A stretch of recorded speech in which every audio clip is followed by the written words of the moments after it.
We're here with Congressman Roger Marshall, a Republican from Kansas, and also the largest farm district in the country. Correct, Congressman?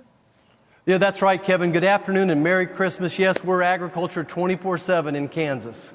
All right, so USMCA, it looked like there was some last-minute political hiccups with Mexico raising some concerns, but now I'm hearing that all of that has been set aside and this is back on track for a vote tomorrow.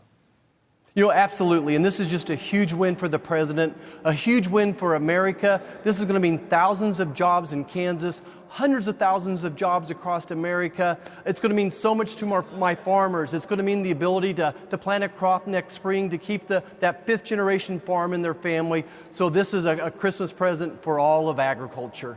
All right, well, help me understand what the biggest differences are in USMCA versus the current structure with NAFTA. What are the biggest differences for your sorghum farmers, your soybean farmers, and all the rest? Well, I think number one is it gives us certainty. Mexico and Canada are our number 1 and 2 partners for most all of our agricultural products. It expands our markets into Canada for milk and eggs, probably more in line with what we've done on the technical side of things, bringing this agreement into the 21st century. The internet wasn't even invented when we did the NAFTA trade agreement. So really it's bringing it up to date. Most importantly, it gives us certainty. I want to pick up on that point with regards to digitation, because so much of electronic transactions, so many of the agricultural sector really utilizing, obviously, the electronic infrastructure system. Specifically, what would it do in terms of international finance with Mexico and Canada? Yeah, well, today's agriculture, when one of my people back home buy, let's say, 100 head of steers to feed out, at the same time they're buying grain, they're locking in a long-term price, and that's all done through technology now. So it really just allows us to do those transactions with technology as opposed to on pen and paper, allows us to be more efficient and help spread the risk, using some of those products as insurance products.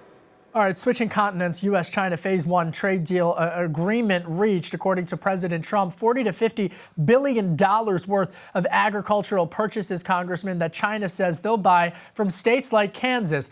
How will the U.S. work to make sure that is enforced, to make sure that China actually follows through?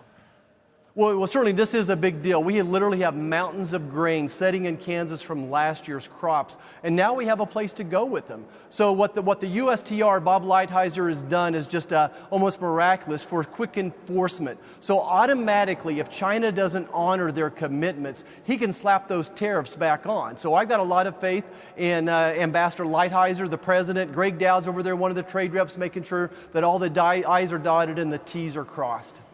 All right, last question, a big historic vote tomorrow on impeachment. What are you going to be having your eyes on in terms of the impeachment vote scheduled for tomorrow?